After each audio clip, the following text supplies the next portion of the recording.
Bienvenue mesdames et messieurs dans notre chaîne avec votre artiste Johnson Moufaba. Aujourd'hui je suis là à l'atelier à la version française pour parler de l'œuvre que je vais vous présenter aujourd'hui. Mais avant tout, n'oubliez pas de liker la vidéo et de s'abonner, de vous abonner plus. Et avant de continuer, avant de commencer, n'oubliez pas de commencer à liker et puis à s'abonner, d'accord ?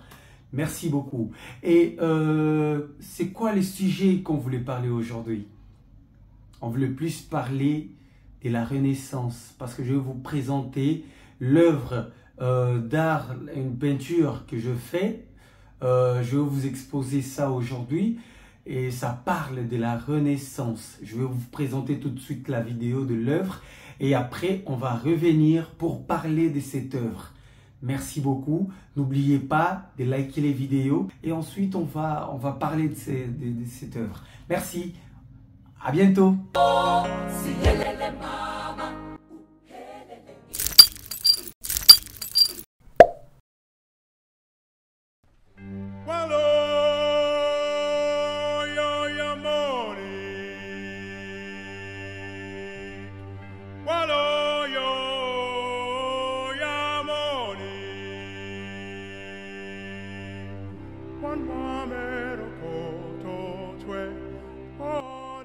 Et là, merci de retour de notre chaîne Johnson Moufaba, merci de retour. N'oubliez pas de liker la vidéo et n'oubliez pas aussi de vous abonner plus. Et là, nous sommes de retour, on vient de voir, on vient de contempler l'œuvre qui s'appelle, que je viens de vous présenter, qui s'appelle Renaissance. Alors, en parlant de la Renaissance, pourquoi la Renaissance? Qu'est-ce que je voulais parler de la Renaissance dans cette œuvre? Je voulais parler plus de la spiritualité ancestrale. Alors, premièrement, avant de plonger dans la réalité de notre thème, alors si on vous demande, un livre, d'accord? Si on vous demande des livres qui parlent de la spiritualité ancestrale africaine, est-ce que nous avons ça? Est-ce que nous avons des preuves? Est-ce que nous avons des livres? Est-ce que nous avons notre histoire? Oui, mais bien sûr qu'il y en a quelques-uns qui ont des réponses de ça, qu'il y en a quelques-uns qui en ont. Mais est-ce que on a laissé ça à nos enfants?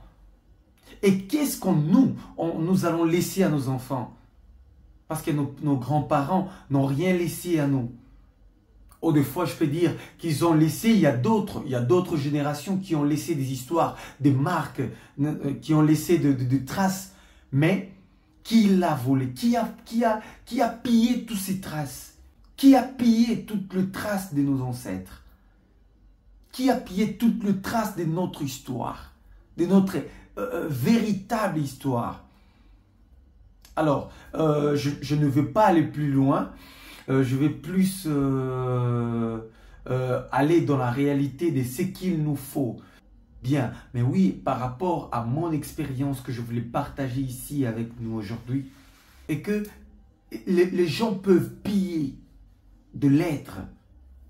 Les gens peuvent faire tout ce qu'ils veulent.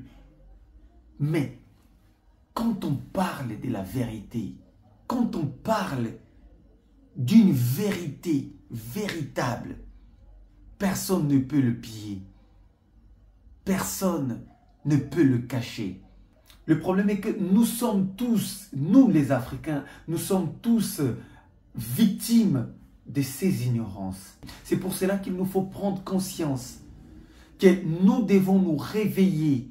Eh bien, la seule chose que je voulais dire à tous ceux que je veux partager aujourd'hui, la seule chose primordiale que je voulais soulever est que nous ne sommes pas là pour perdre les temps inutiles. Nous sommes là pour faire ce qu'il nous faut faire, pour faire ce qui est juste. Et parce que par là, nous allons laisser de bonnes traces pour nos enfants et pour nos petits-enfants.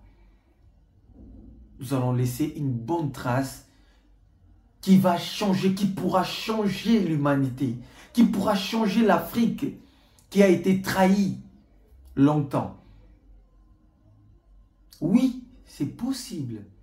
C'est possible. Mais avec conscience. Avec conscience, tout est possible.